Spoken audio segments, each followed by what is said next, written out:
Bem-vindos e bem-vindas ao 5º episódio do Museocast, o podcast do Museu Histórico Municipal de Bauru. Bom, como nos últimos episódios, devido à pandemia e o isolamento social, e também à impossibilidade de nós nos reunirmos em um estúdio de gravação, nós optamos pelo formato em vídeo para mantermos uma interação maior com a nossa convidada. E por falar em convidada, hoje nós temos uma convidada muito especial para falar de um tema tão especial quanto o aniversário de Bauru e sua história. Este ano, o município de Bauru completa 125 anos.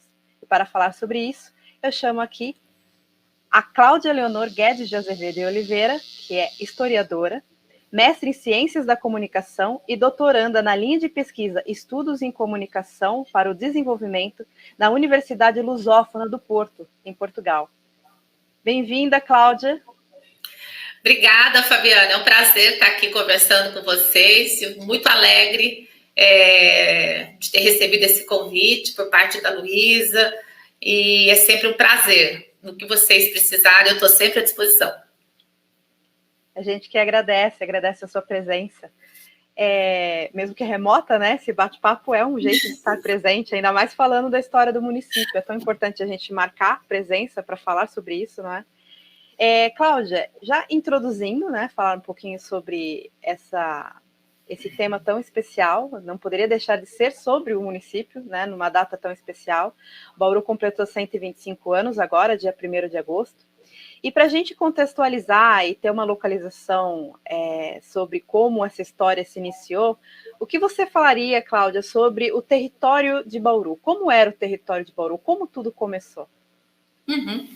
Bom, primeiro, assim, eu preciso falar para vocês, né, que eu tenho uma passagem grande em São Paulo, né?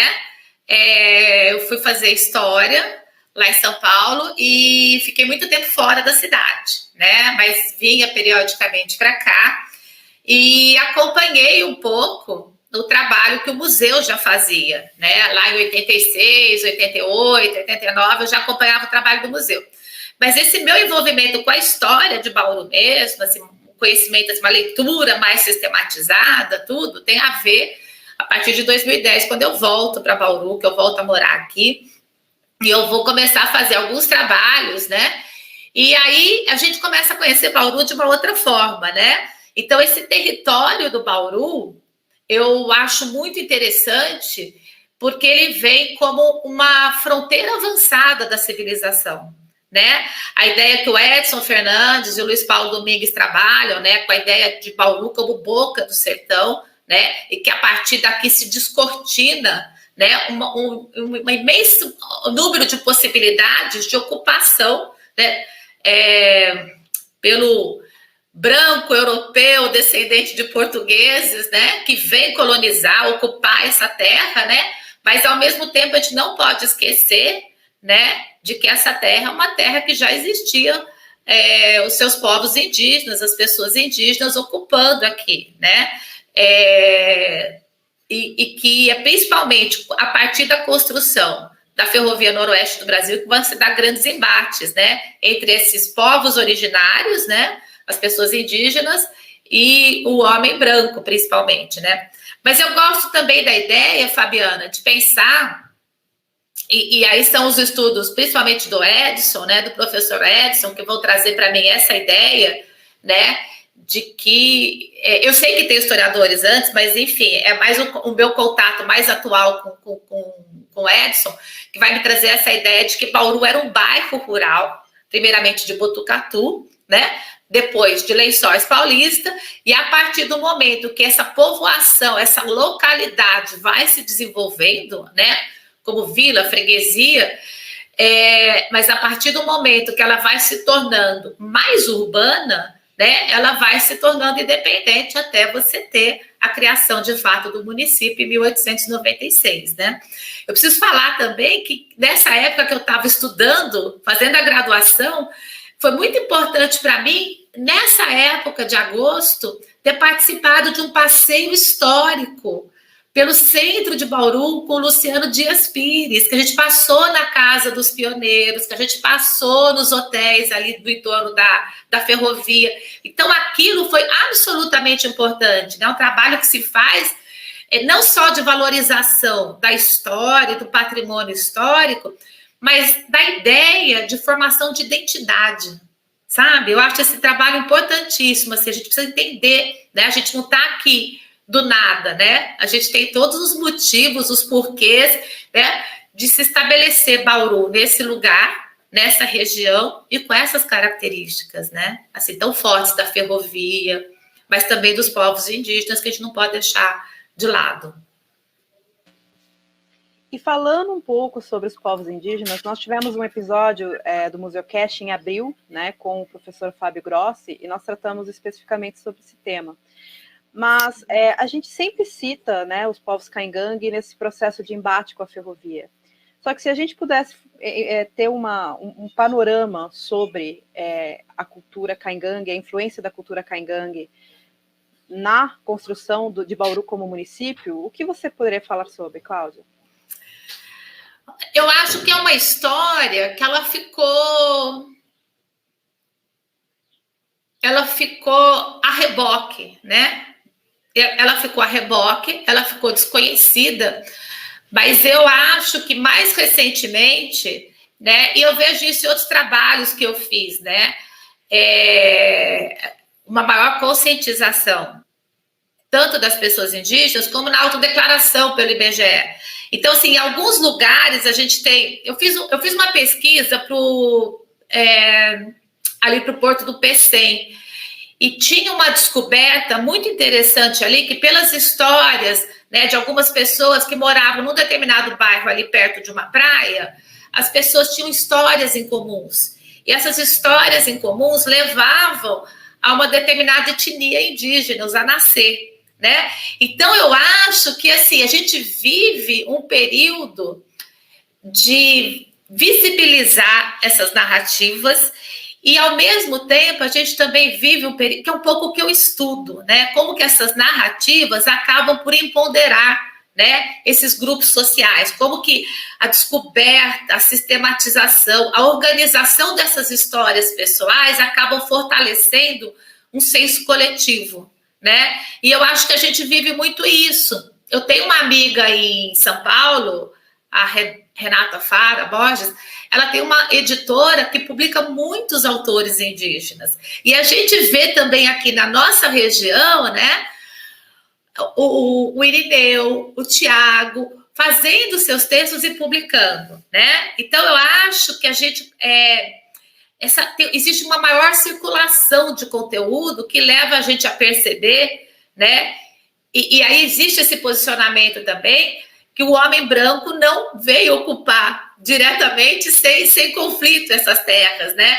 Tem um texto um livro do Pierre Bombay, né, Fazendeiros e Pioneiros, que tem um mapa que é clássico ali, que muitas pessoas conhecem, né? Que a oeste, né, dessa região que a gente está hoje, a oeste eram terras desconhecidas e desabitadas, né? Então existia esse desconhecimento e assim um certo trato de que a pessoa indígena não era uma pessoa, né? Então, portanto, esse território todo era desocupado, ele podia ser ocupado, né, ao bel prazer. E a gente vive hoje um momento também, Fabiana, de olhar para essas narrativas e de perceber que existem esses embates, né? Então, assim, existe toda essa questão dos monumentos que estão sendo contestados, né, dos desbravadores, mas a gente precisa entender que essa região que a gente está hoje, ela é fruto desses embates, né? E que eu acho que as comunidades indígenas, elas têm uma maior visibilidade hoje. Eu acho isso muito interessante. Eu também acho importante esse trabalho que o Fábio vem fazendo ali na região de Jaú, na parte de arqueologia e dos outros estudos. Então, assim, eu até estou fazendo um trabalho recente, estava falando para você, né? Eu estou terminando um livro agora sobre algumas famílias em Pederneiras, e a gente está justamente, né, trabalhando com essa ideia de que você tem essas famílias que estão vindo de Minas Gerais, né, em função de várias outras questões históricas, mas entre elas a diminuição, né, da perspectiva de prospectar ouro, ali naquela região de São João del Rei, Baipendi, até mesmo Ouro Preto. Então você tem essa vinda dessas famílias para cá, assim como você tem um fator político, que são as revoluções liberais de 1842, né? Que segundo o próprio Boris Fausto coloca, né, a região de Minas ela é politicamente afetada por essas revoluções, mas economicamente também. E que aí você teria uma condição para que essa população tivesse vindo para essa região, ocupar a nossa região. Tanto é que você tem a cidade que chama Mineiros do Tietê, né? E aí aquilo que eu estava falando para você vai bater um pouco, né, desses estudos que a gente tem, tanto antigos como mais recentes, vai bater em algumas narrativas de família, né? Então, a gente tem, dentro da minha família, algumas narrativas que vão reforçar um pouco essa ideia, né? Histórias que a minha avó contava, que a minha mãe conta ainda, né? De que a família veio em busca de oportunidades, de ocupação, de abrir fazendas, né? De exercer uma atividade junto ao café, né? A minha mãe conta muito que a família, por lado da minha avó materna, veio por conta da decadência dos cafezais do lado do Rio de Janeiro, né? Aquela coisa que está muito na obra, muito presente na obra do Monteiro Lobato, né? As cidades mortas, né? O Vale do Paraíba Carioca. Então, a minha mãe conta, né? Que a família da minha avó materna vem muito para essa região por conta disso. Ela fala muito que a tataravó falava assim: vocês têm que ir embora daqui. Isso aqui já deu tudo que tinha que dar, vocês têm que ir lá para o sertão. E eles vieram, de fato. Então, assim, é quando a história das famílias encontra, né, a história que a gente pesquisa nos livros, nos documentos, né, nos textos todos que são produzidos. E que aí eu acho a importância que eu falei para você antes, né, a importância que vocês fazem dentro do museu com relação à manutenção das fontes, né, a preservação dessas fontes todas. Enfim, para nossa identidade mesmo. E é até interessante você falar, né, dessa questão da chegada, né, do homem branco nesse território e como isso se deu e como se publicizou também, né, através da história, porque devido, né, ao impacto da chegada da ferrovia, a gente tem uma quantidade muito grande de fontes do período da chegada da ferrovia, como aconteceu esse processo, né, da instalação da ferrovia aqui, o impacto na cultura, né, na sociedade de maneira geral. Mas esse período que antecede, né, a chegada da ferrovia e após a chegada, né, dos primeiros mineiros aqui nessa região, a gente carece um pouco de fontes nessa época, né? Pelo menos não são tão publicizadas.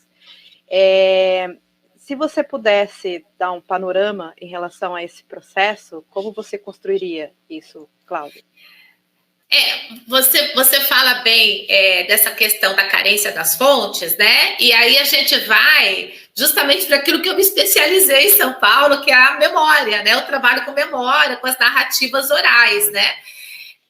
Tradicionalmente, esse trabalho com a metodologia da história de vida, ela é olhada como uma maneira justamente de preencher essas lacunas, né, das fontes pesquisadas. Depois até muda um pouco, né, ela se torna mais uma fonte, né, mesmo você tendo esses documentos escritos, todos os acervos documentais, ela se torna mais uma fonte que você pode trabalhar a história do cotidiano, a história do homem comum, a história das miudezas, né, que eu gosto muito.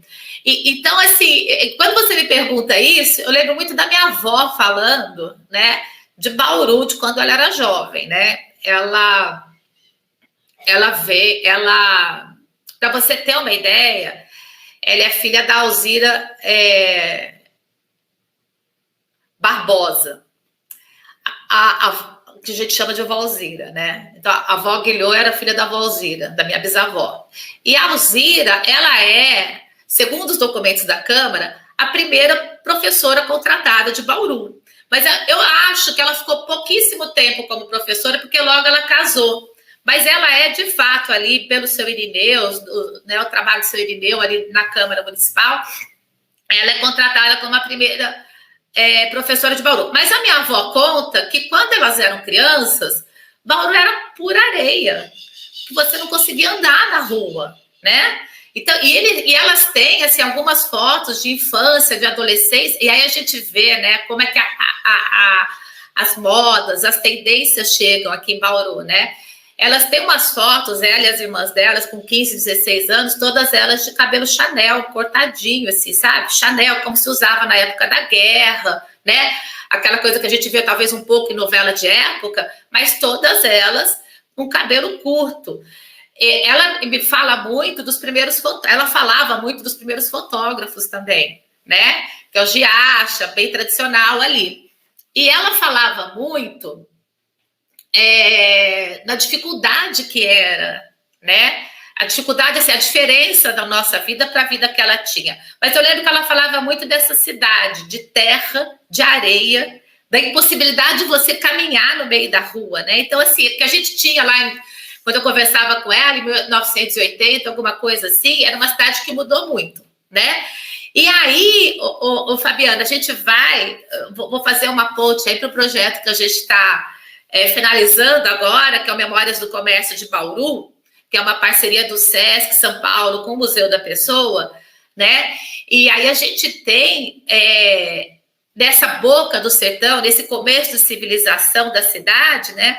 Você tem o papel dos abastecedores, né? E aí você tem as primeiras lojas de secos e molhados, que é uma modalidade de venda que vai existir até os anos 50, mais ou menos, meados dos anos 50, e aqui em Bauru até os anos 70, mais ou menos, né? O que é os secos e molhados?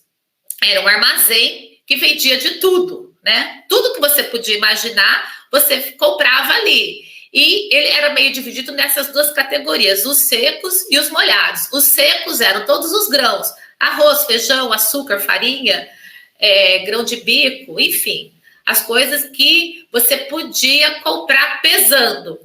E o molhados era tudo que vinha também a granel, né? Vendido solto, assim, não era embalado. A granel que era os óleos, os azeites, as azeitonas, né? E aí que você também tinha que pesar. Os secos e molhados, ele é uma modalidade de comércio que era muito comum, principalmente também perto das fazendas. Então, você tinha muito essa figura, né, do barracão, do armazém de secos e molhados, onde você comprava de tudo. E era tão importante, tão interessante essa coisa dos secos e molhados. Tem relatos de lojas que vendiam o leite também na caneca, né? Fazia essa venda. E dentro dessa época mais antiga, você também tem a figura do mascate, né? Então, assim, eu fiz muitas entrevistas que o pai de alguém foi mascate, normalmente um imigrante sírio-libanês que foi mascate. Ele pegava uma série de suprimentos mais ligados a armarinhos, né? Das miudezas, né? Eles falam assim, muito da mala do mascate, das miudezas que ficava ali. Então, assim, agulha, linha, tecidos, botões, essa coisa toda, e o mascate ia de fazenda em fazenda, fazendo essa venda praticamente para as donas de casa, né? Até se estabelecer um comércio mais pujante já, e você ter as primeiras casas de tecidos, né? E aí, esses mascates, eles se estabeleciam normalmente na ponta, né, da boca do sertão. Então, assim, mas o que era a ponta da boca do sertão? Era onde você tinha a ferrovia, onde você tinha a estação ferroviária. Então, mas isso não é só de Bauru, isso acontece em Ribeirão Preto, isso acontece em Rio Preto também, né? Então, você tem famílias que vão se estabelecendo e eles faziam esse abastecimento desse material, né, dos armarinhos, nas lojas de São Paulo, ali da 25 de março, da Ladeira Porto Geral. Então, assim, normalmente eram pessoas que se conheciam. E também vai se estabelecendo essas casas comerciais e eles também vão fazer as compras ali em São Paulo, né?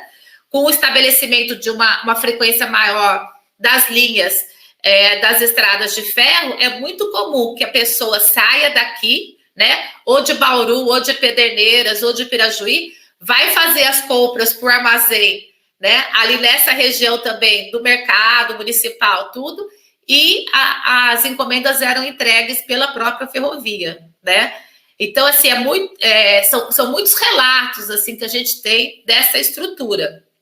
Com o passar do tempo, essas lojas elas vão se especializando, né? E aquilo que eu falei para você, os secos e molhados é uma modalidade que vai muito bem até os anos 50. Quando chega os anos 50, 53 mais ou menos, se não me engano, em São Paulo você tem o primeiro supermercado. E aí é uma novidade o supermercado. Porque o que muda o supermercado? Ele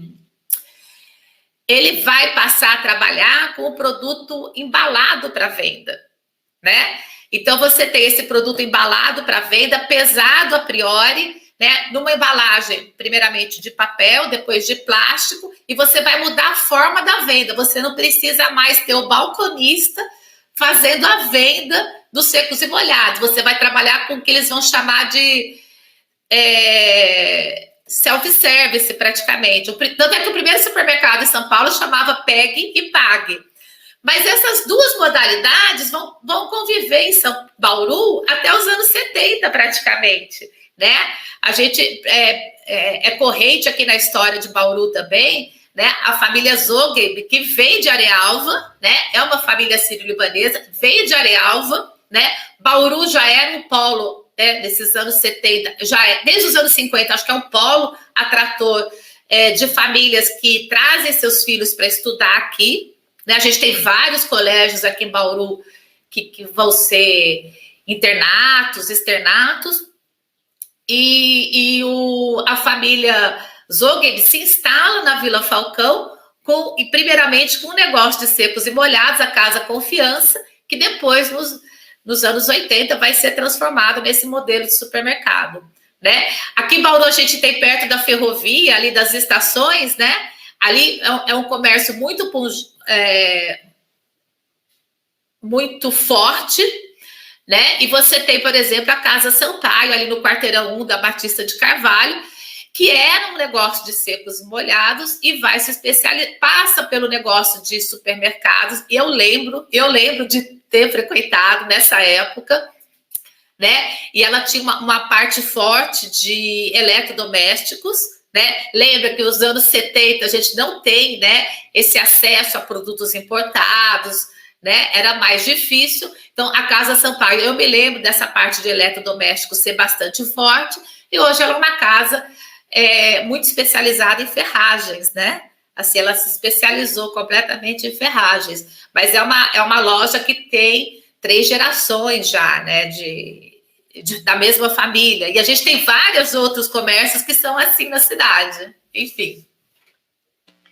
E Bauru tem essa veia, né, relacionada ao comércio muito forte, é conhecida, né, historicamente e hoje ainda em toda a região por ser um polo comercial. E falando dessas casas de secos e molhados, esses primeiros armazéns, né, ainda do período que antecedia a ferrovia, com a chegada da ferrovia, além de ser, né, um novo transporte, né, desse material para cá, para Bauru, qual foi o impacto disso nessa função de comércio, né? Porque fatalmente atraiu uma cidade que recebe, né, uma ferrovia, né, ainda mais uma ferrovia como a Noroeste que partia daqui. Uhum. Fatalmente isso atraiu muita gente para vir trabalhar, novos nichos de comércio. Como aconteceu isso? O que você poderia resumir para a gente, Cláudia? Tem uma questão que é fundamental, né? Assim, quando eu falo assim, esse desenvolvimento urbano, né? O aparato urbano, ele demanda outras coisas, né? Então, assim, o comércio se desenvolve, isso acontece muito também, muito apontado em São Paulo, né? Na virada do século XVIII para o XIX em São Paulo, mas a gente pode perceber que isso acontece nas cidades também. Primeiro, que assim, as ruas de comércio e as avenidas, as ruas e as avenidas, elas são muito as entradas e saídas da cidade para a zona rural, né? Então, assim, a minha mãe conta que a Otávia Pinheiro Brizola, ela era um caminho que levava a algumas chácaras que existiam ali na região do Odonto. Mas elas saíam da Araújo Leite, imagina, sair da Araújo Leite a pé para ir até as chácaras que estavam ali na Otávio Pinheiro Brizola. Então, a cidade, ela vai se desenvolvendo a partir do momento que você tem a instalação dessas lojas. O outro aparato urbano que se instala em função, certamente, do comércio, da ferrovia, são as casas bancárias. E a gente tem várias casas bancárias ali no começo da cidade, né? Mas casas bancárias de famílias da região. E depois você vai ter uma outra coisa que é importante para esse aparato urbano, que são os hotéis, né? Então, junto com a ferrovia, você tem o desenvolvimento do comércio, mas desenvolvimento do serviço também. Por que os hotéis são importantes, né? Hoje, nem tanto, mas você tem os famosos hotéis de viajantes, né? Então, assim, você tinha aqueles funcionários das empresas que passavam por várias cidades fazendo um pedido para as lojas, né? Então, eles dormiam nesses hotéis. É muito comum esses hotéis de viajantes. Tanto é que, se não me engano, em Ribeirão Preto, você tem a união dos hotéis de viajantes. É tão importante isso, mas, assim, isso vem até praticamente os anos 90, esses hotéis de viajantes, né? O que vai mudar um pouco com isso?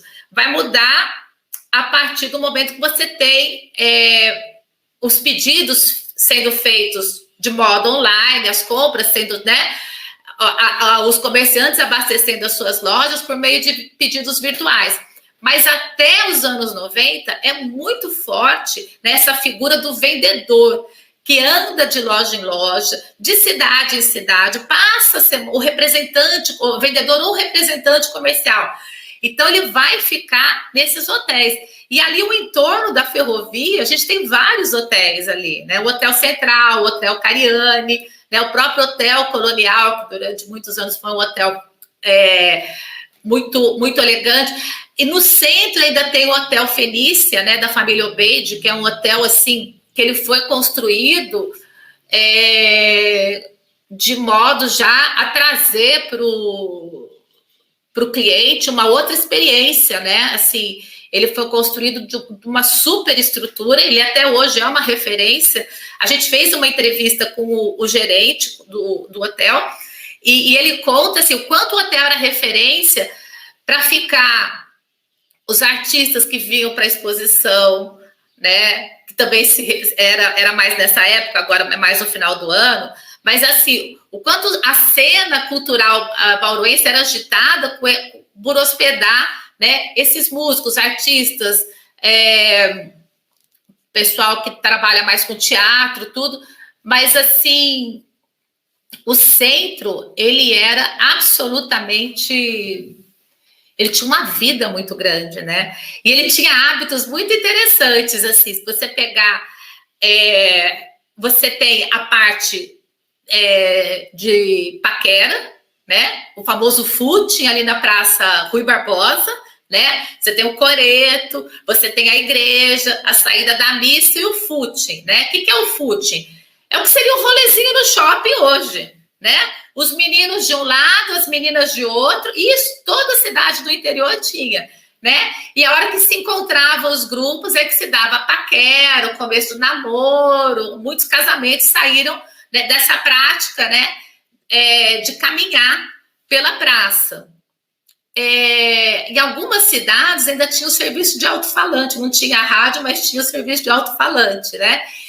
E aí tinha uma coisa que vai vir também até os anos 70, 80, que é o hábito de andar no centro da cidade à noite, à tardezinha, para ver vitrines, né? Então, assim, as vitrines das lojas, né, principalmente as da Batista de Carvalho, elas eram um esmero, né? Por quê? Porque você ia ver a vitrine, você tinha que... Era acionado, né, um desejo de compra que a gente hoje recebe pelo WhatsApp, pelo e-mail marketing, né? Mas você fazia assim, o seu planejamento ali, e era um passeio de família, né? Então era muito comum, e você tinha lugares que você tinha que passar, né? Tinha vitrines que eram assim, absolutamente importantes você passar. A Casa Lusitana, a Casa das Meias, para criança era a loja H. Bianconcini, se não me engano. A gente também passava na Tilibra, tinha a vitrine da Capristor, né, do Paulo Medina, que era uma pessoa que movimentou muito a cena da moda em Bauru, e depois, mais tarde, a parte do buffet, né, que ele teve. Mas, assim, o modelo de loja seguia um pouco, não secos e molhados, assim, mas ainda era um modelo de loja que tinha muita coisa. Assim, não era só presente, né? A Capristor, a Magnus, né? Então, eles tinham a parte de tecidos finos para festa, para noiva, para madrinha, para mãe da noiva. Você tinha a parte de presentes, né? E você tinha e uma parte de presentes muito forte, né? Que era presentes para casamento, essas coisas, né? E aí você tem também hoje, já fechou, mas também, né? Que sobe ali e aí esse comércio ele vai subindo, ele vai expandindo do centro para a cidade, né? Ele vai subindo para o altos, né? E de um outro lado você tem também o comércio mais popular, né? Que vai vir aí nos anos 90, né?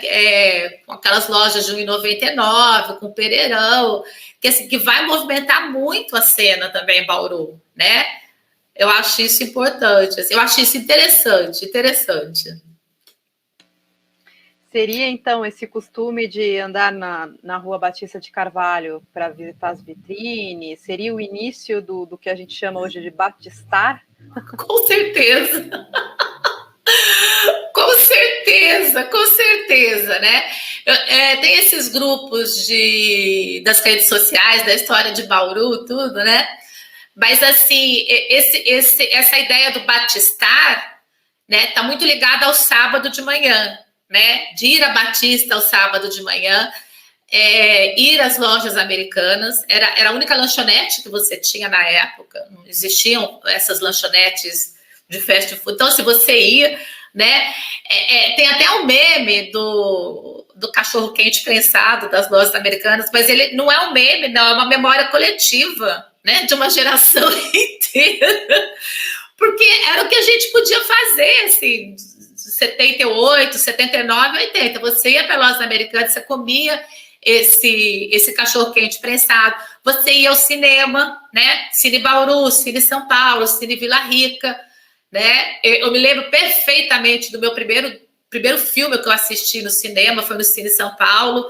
É um filme que você deve adorar também, você é uma cinéfila de mão cheia, né? Foi Cícia, a Imperatriz. Foi inesquecível, era aniversário da minha prima, né? Falei, gente, que bacana, a gente já comemorava aniversário no cinema, e eu fui assistir Cícia, a Imperatriz, foi assim, inesquecível. E depois o lanche na Americanas. Mais tarde, e tem uma coisa interessante, que muitas das narrativas que a gente fez agora do Memórias do Comércio falavam muito isso, que a Batista de Carvalho, o período da tarde, era uma rua frequentada pelas donas de casa, né? Os filhos iam para a escola e elas iam comprar calçado, e aí comprava para os 4, 5 filhos, entrava numa loja, comprava para os 4, 5 filhos, comprar tecido, né? Você tinha lojas de tecido, você não tinha essa coisa tanto da roupa pronta, do prêt-à-porter. Então você comprava tecido, levava para costureiras, e é nesse sentido que é criado o Franz Café, que eu acho assim genial. Por quê? Porque você tinha os botecos, né?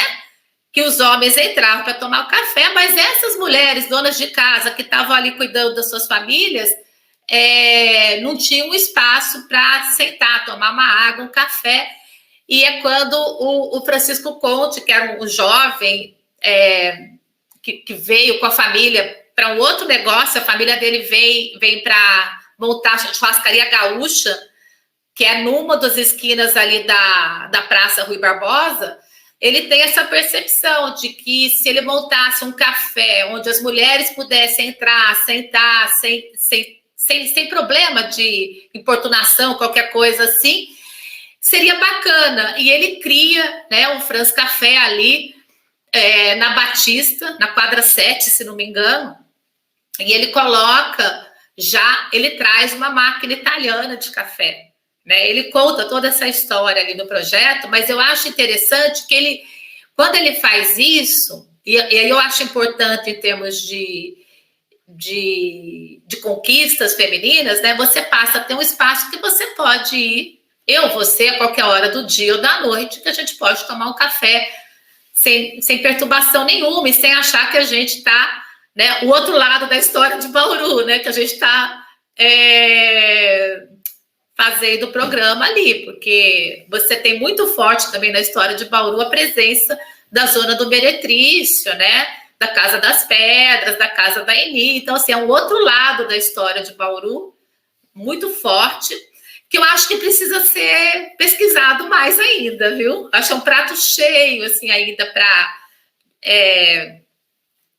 aprofundar esse lado da zona do Meretrício aqui em Bauru, que ficou tão conhecido, né?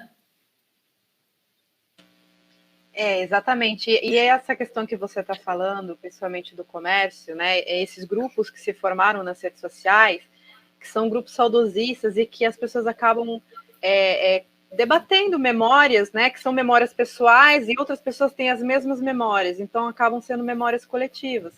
Então, esses espaços, eles são os cenários da história de muita gente, né? E se você pudesse destacar, né, se a gente colocar ali como limitação a Batista de Carvalho, 1º de agosto, essa parte mais central, quais seriam as casas, as lojas, você pudesse citar 5, que são, assim, fortes na história do bauruense, que estão, né, na memória do bauruense? Tem assim... Tem a primeira de todas, acho que faz parte dessa memória coletiva, talvez as gerações mais novas não, mas que foi uma grande escola de comércio, que é a Casa Lusitana, né? Que ela está numa das esquinas, ali perto da Rui Barbosa. É um prédio que é tombado pelo Condepac, né? Assim, graças a Deus, né? Mas ela era uma referência, porque era essa loja, não era os secos e molhados, mas era essa loja que você comprava de tudo também. Você tinha essa parte grande de presentes, você tinha essa parte grande de roupas femininas, masculinas, você tinha... Eu não sei se tinha a parte de secos e molhados, eu vou deixar isso em aberto. Mas o que eu sei é que várias pessoas que trabalharam ali saíram para montar o seu próprio negócio. Então, o que acaba acontecendo? Uma loja acaba sendo uma escola, né, para outras pessoas. E, às vezes... Não necessariamente, tem relatos assim de pessoas que trabalharam na parte da contabilidade, depois foram fazer administração, tiveram suas empresas, trabalharam em outros empregos, né? Mas assim, o próprio pai do Wallace Sampaio, ele trabalhou na Casa Lusitana e ele sai para criar a Casa Sampaio, né? Uma outra loja que é importante também até hoje, está na 4ª geração, é a Casa Carvalho, com moda masculina, né?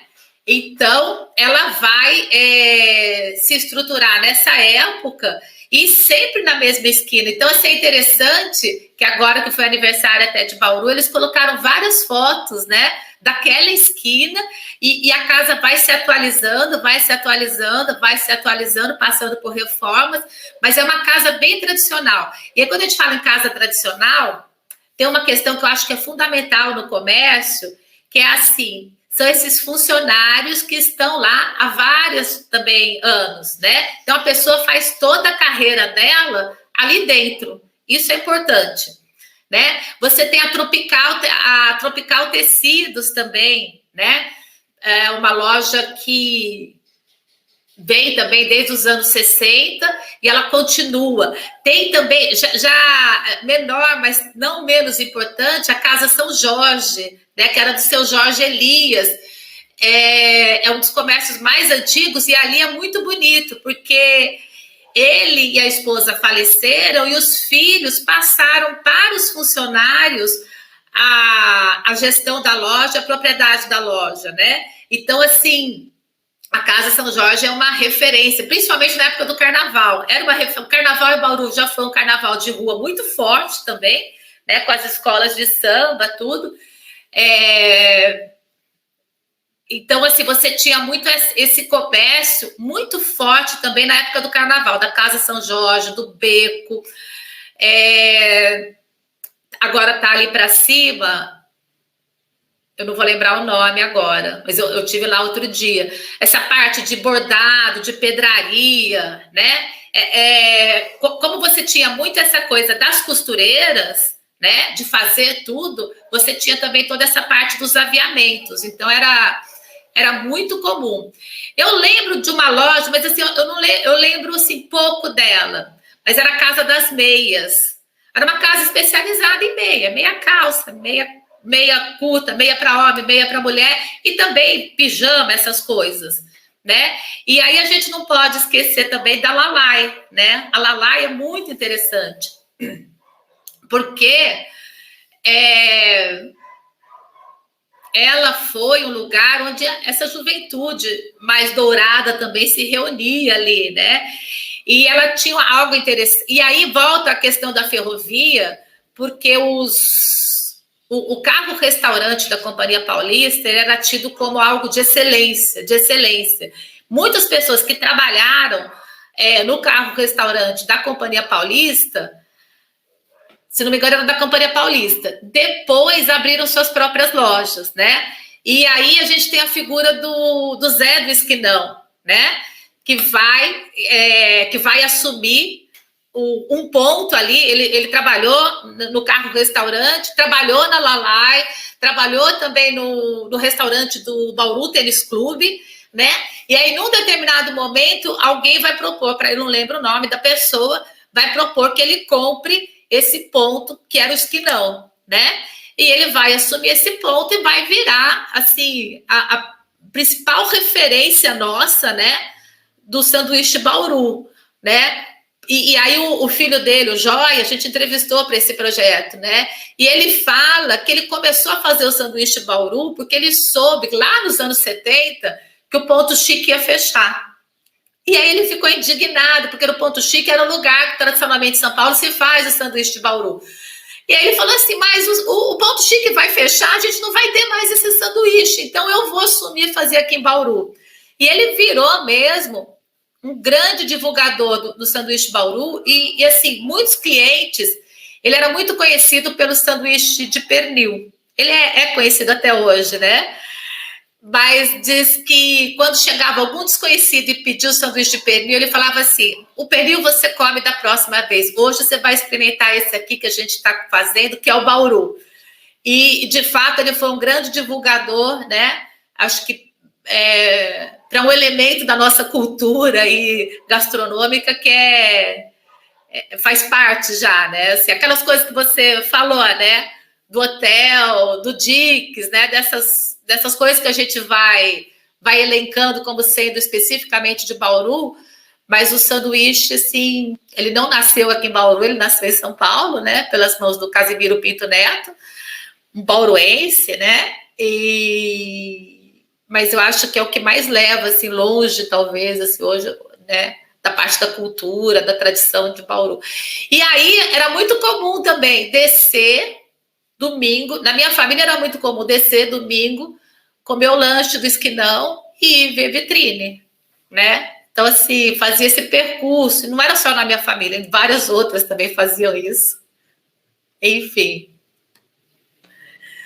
E Cláudia, você citou que algumas famílias são sírio-libanesas, né? E em São Paulo a gente tem ali na região da 25 de Março, né? Que é o grande berço do comércio paulistano ali, né? Tem uma influência forte sírio-libanesa lá também, tem uma parte muito forte armênia. O comércio com certeza teve, como você citou, né, esse crescimento mais acelerado com a chegada da ferrovia. Eu acho que assumiu-se novas modalidades de comércio, além dos armazéns e das casas de secos e molhados, embora elas tenham perdurado até a década de 50, 70, né, você disse. Esse fluxo de pessoas passando por Bauru com a ferrovia, que vieram se estabelecer aqui, quais são as principais influências? É cultura sírio-libanesa de comércio, ou teve outras influências, ou já é uma influência brasileira mesmo? Vieram os comerciantes do Rio de Janeiro, os comerciantes de Minas Gerais, da capital? Eu acho que esses mais antigos, os primeiros, eles eram parte dessa origem portuguesa, né? E com esse grande crescimento que a cidade teve, assim, pós a ferrovia, né? Com a construção da ferrovia, né? Bauru salta, em 1906, se não me engano, de 600 habitantes para 6 mil. Então, assim, é uma explosão, né? De pessoas, de serviços, de demandas todas, né? Mas aí você tem a vinda dessas famílias italianas, assírio-libanesas, e também dos espanhóis, mas muitos dos espanhóis vieram para trabalhar na ferrovia, né? E aí tem bairros que a gente vai, assim, perto ali da estação, tem bairros que vão ser, né, chamados, acho que Bauru nem tanto é conhecido, assim, mas como bairros que acolhem os ferroviários, em especial a Bela Vista e a Vila Falcão, né? Aquela primeira rua da Vila Falcão ali é uma rua muito interessante de comércio também. E como tá também, assim, vamos dizer assim, existe um centro de Bauru, né? A gente pode falar assim, da Ezequiel Ramos, 1º de agosto até a Duque de Caxias, que a gente trabalhou muito no comércio, um quadrado, né? Da Ezequiel Ramos até a Duque de Caxias e da Rondon até mais ou menos a Monsenhor Claro, Hospital de Base. A gente trabalhou como sendo um centro ampliado, um centro histórico ampliado.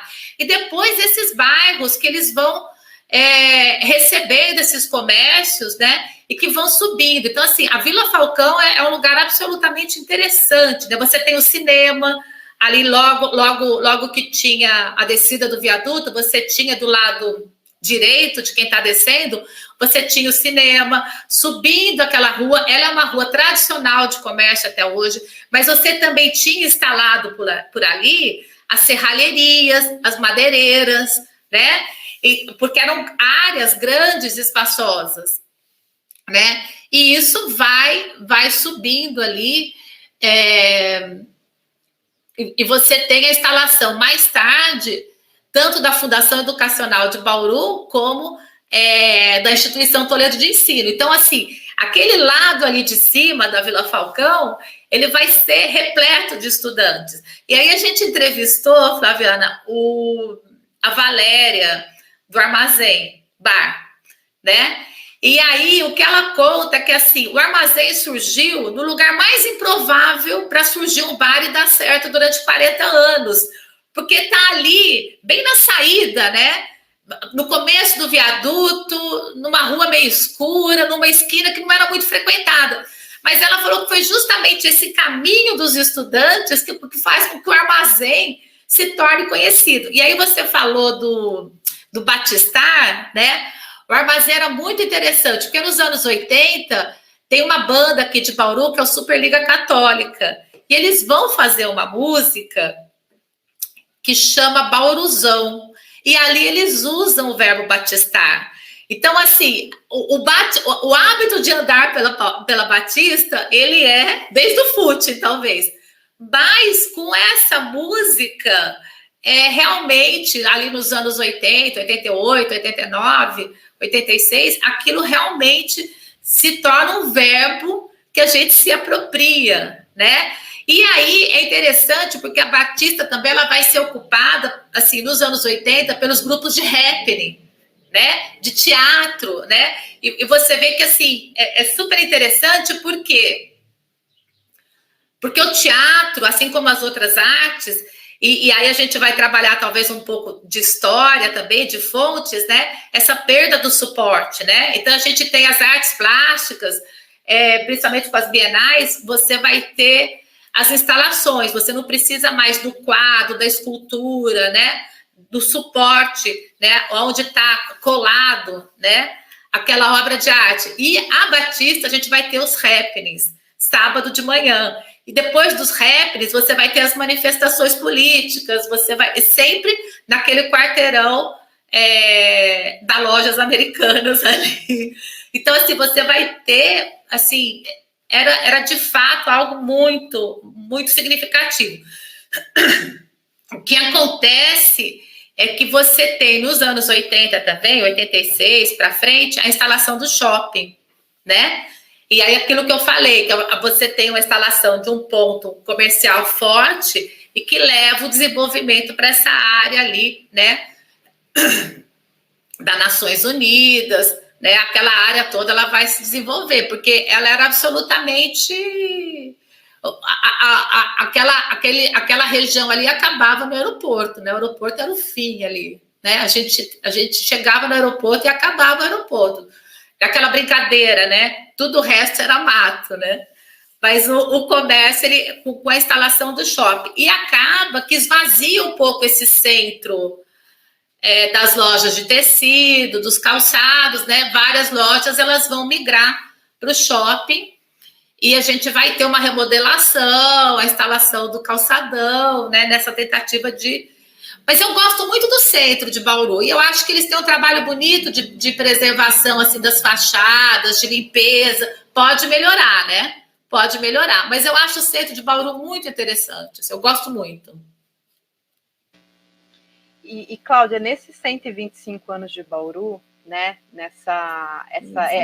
é muito interessante esses bate-papos, porque cada convidado sempre segue uma visão, né, uma outra perspectiva em relação à história, e a história ela é construída por várias perspectivas, né, e é aí que a gente consegue entender diferentes contextos, diferentes visões, diferentes recortes.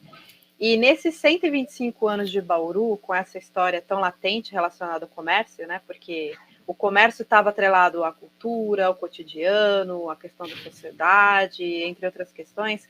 Nesses 125 anos, como você gostaria que Bauru estivesse daqui a mais 25 anos? Quais caminhares você acha que seriam positivos para a cidade e quais caminhares você acredita que aconteceram e foram positivos nesse percurso ligado ao comércio? Quando a gente fala, né, de um futuro, né, acho que hoje a gente quer assim, uma infraestrutura básica melhor, né, na parte toda de serviços, né, de asfalto, água, né, acho que tem um desafio muito grande. Por outro lado, você tocou numa questão muito importante, assim, que por conta da ferrovia, tudo tem a parte de comércio, mas Bauru também tem uma parte de serviço muito forte, né? Então, assim, porque veio junto com a ferrovia, né? O serviço da ferrovia, o serviço dos hotéis, dos restaurantes, né? Essa parte toda dos bancos, essa infraestrutura, né? Urbana que foi necessária ali. E foi muito, eu acredito que foi muito demandada por conta da ferrovia, né? Essa explosão de pessoas que teve depois do início da construção da Noroeste, né? Então, assim, e aí, pensando, né, nessa infraestrutura toda, a gente precisa continuar pensando, né, nessas coisas básicas, asfalto, água, mas também escola, né? A gente está vencendo esse desafio da pandemia, a gente está online, como você falou, né? A gente está vencendo esse desafio da pandemia, que nos pegou todo a reboque, né? Assim, a gente foi...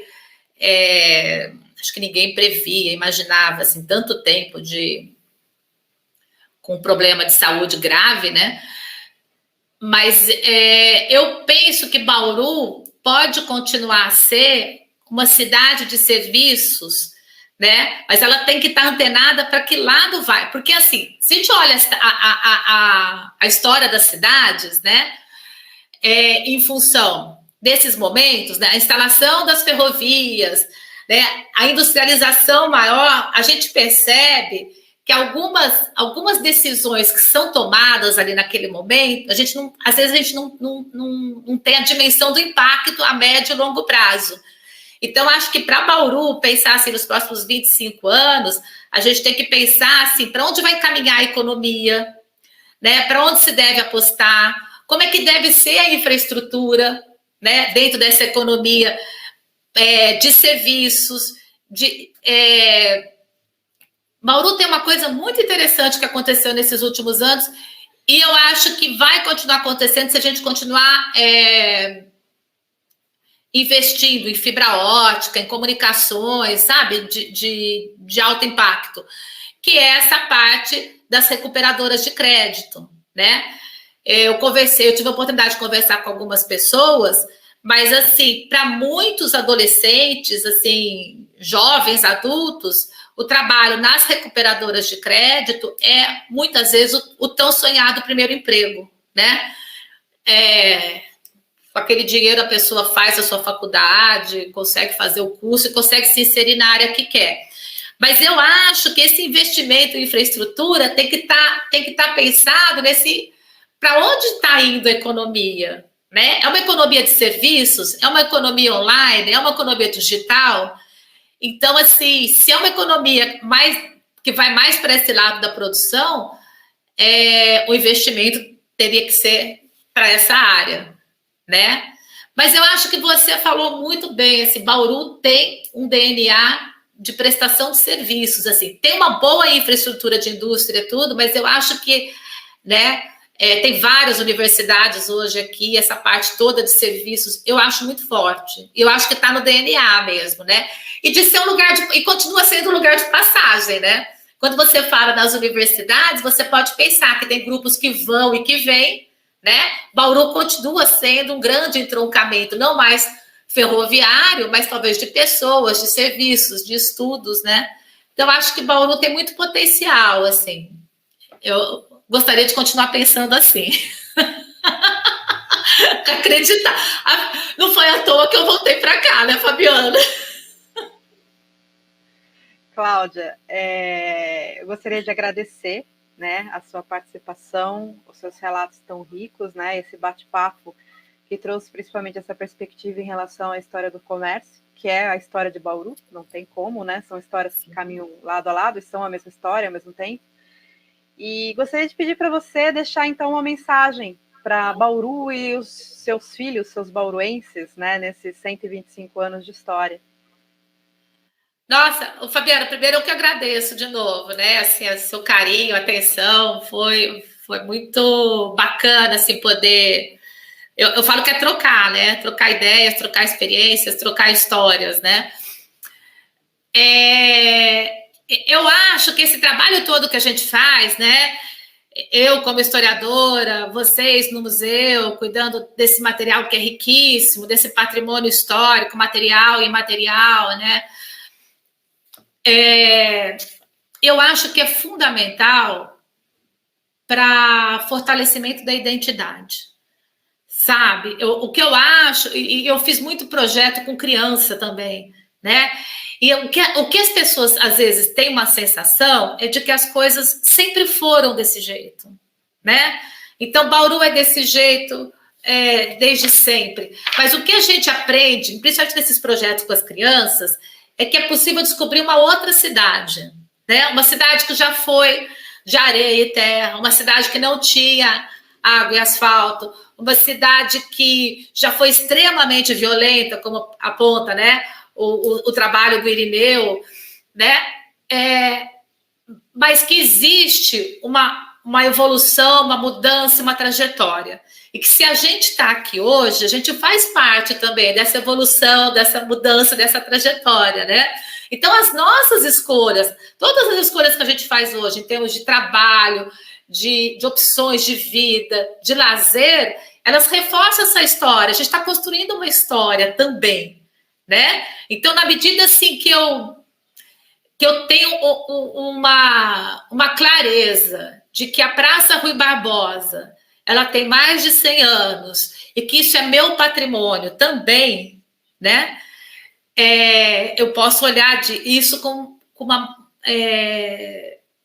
um olhar não preservacionista e não saudosista, mas de pertencimento, né? E aí, como eu acredito que também aconteça nos outros lugares, se a gente olhar para a escultura da Praça da Paz, a gente olhar para os outros espaços da cidade, a gente olhar os diversos bairros, né? No projeto, a gente fez muita questão de estar nos outros bairros, na Vila Falcão, na Bela Vista, no Meiridota, né? Que é uma cidade dentro da cidade, praticamente, né? Tem um comércio pujante ali. Então, assim, eu acho que a gente é meio guardião dessa cidade também, desse desenvolvimento, né? A gente está aqui, assim, e acho que esse é o nosso propósito, talvez. Não pensar só em termos de história, de saudosismo, mas do que eu estou construindo também. Eu estou construindo um futuro para essa cidade, para os meus filhos, para os meus netos, enfim. Eu acho que a gente pode pensar assim. Se todo mundo pensar assim, com certeza a gente tem um futuro melhor para todos nós. Acredito nisso. Com certeza, Cláudia. Então, belas palavras. Eu agradeço novamente em nome da equipe do Museu Histórico Municipal de Bauru e da Secretaria Municipal de Cultura, a sua colaboração com uma fala tão rica. Muito, muito obrigada mesmo. E a todos vocês, nós deixamos os filhos da Terra Bauru, nós deixamos o parabéns à cidade, parabéns aos seus filhos.